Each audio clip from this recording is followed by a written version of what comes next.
Welcome back to the channel, guys. If you're running Facebook ads or really any sort of paid marketing, especially for an e-commerce brand, you need to pay attention and watch this video. I'm going to walk you through the customer journey of exactly how your customers are purchasing from you, why it's important, and how it actually affects your attribution when it comes to paid advertising, right? You need to understand, depending on your scale, your on-platform metrics are not going to be 100% accurate, and it's not always going to be the best option for your brand or for your business to make decisions solely off of that on-platform data. Because as you'll see in a moment, guys, the customer journey in the e-commerce space is ridiculous. Customers are bouncing all the way from point A to point B, so on and so forth, before they actually purchase from you. And sometimes this can cause you to have an unclear understanding as to what's actually performing inside of your business's paid advertising. So before we go ahead and dive into the video, guys, go ahead and drop a like, share this video with someone who might find it interesting, leave a comment. It really does help with the YouTube algorithm and make sure that these videos get pushed to the right people. As always, if you guys are interested in working with myself in terms of agency coaching, or if you'd like to work with my team on the agency side and the marketing side,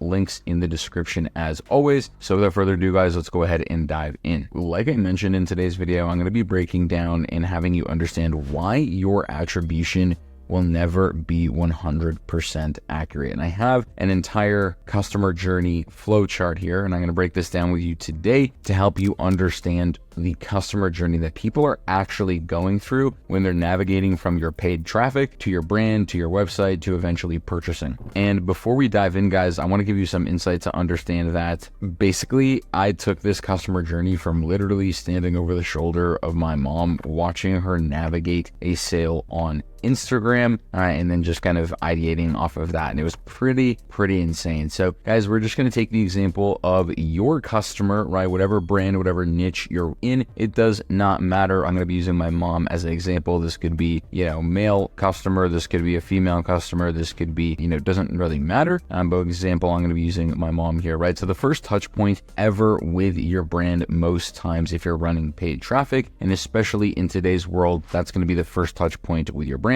is through a Facebook ad. So your brand, your potential customer, my mom in this example, comes in contact with your brand from an ad, and normally instead of clicking directly on the ad, what do most people do? They click on the Instagram account, right? And they browse the IG page for 60 seconds, 90 seconds, figure out what brand is this, determine whether they actually want to click forward, see if there's social proof, etc. Then what happens is normally the customer clicks back from the ad. Now they're back onto the ad. Now they're going to click the call to action, which is, going to lead them towards the website. Now there's multiple routes that a customer can take throughout their customer journey. They click the back button, they click on the call to action, and they end up on your website.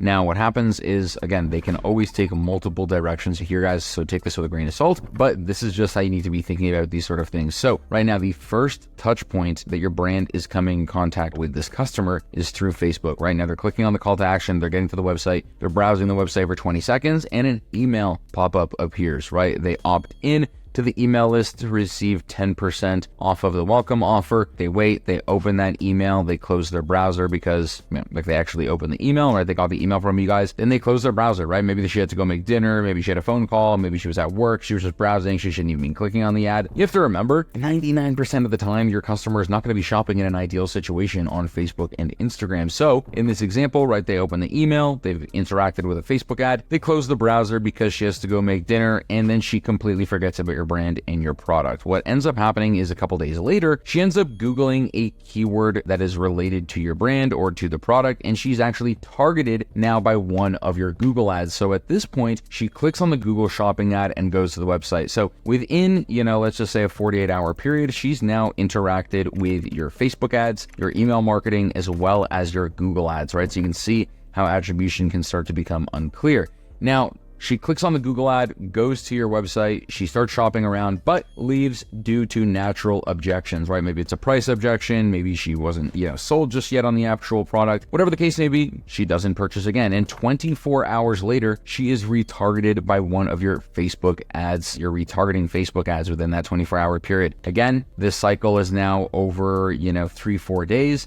She's getting retargeted. She comes back to the Instagram page, goes through that cycle again. She sees that retargeting ad, clicks on the Instagram page. Oh yeah, I remember this brand. Then she clicks on the back button, clicks on the call to action, and is now on the website. Now she's browsing the website, but this time, before she goes back and purchases, right, again, she's initially had that touch point with your brand via the Facebook ad, then she opted into the email list, then she was busy, right, and then she was making dinner. She went back and was actually targeted by a Google ad. She clicked on that. Now she's back onto the website. Then she bounced off again. She wasn't interested. Then she was retargeted by a Facebook ad, gets on the website, browses the website, but this time goes back into her inbox to find that welcome offer, adds products to cart, abandons cart, right? Because she's distracted by a phone call, right? And so again, you can see now she's had multiple touch points with Facebook, multiple touch points with email marketing, right? She's opened the email multiple times. She's actually gone ahead and grabbed the code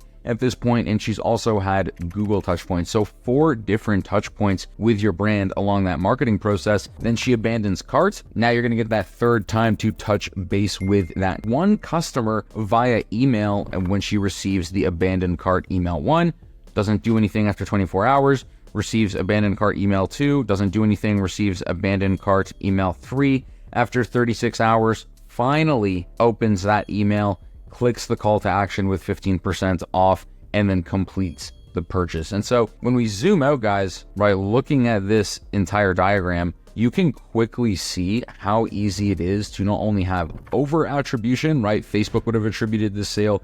Google's probably going to end up attributing this sale. Email marketing will definitely attribute this sale. And now you have 3 different places that you're attributing your marketing to. This is where it's extremely important to make sure that you're tracking MER, marketing efficiency ratio, to determine the amount of money that you're actually spending on marketing is actually moving the needle forward. Because unfortunately, when it comes to so many touch points in the e-commerce space and marketing, you're not going to be able to rely on those on-platform metrics. So the whole point here, guys, is making sure that you have this understanding and this mindset when it comes to your marketing. You're tracking marketing efficiency ratio, and we can make an entire other video about that. I probably will. But if you're running ads on any platform, this is the type of stuff that you need to understand. So hope you guys enjoyed this video. Thank you so much for watching. Share this with a friend, leave a like. I'm going to be dropping a video on, actually, I just purchased my dream car, so can't wait to show you guys a little bit more about that. But thank you so much for watching, guys. Hope you enjoyed, and I will see you in the next one.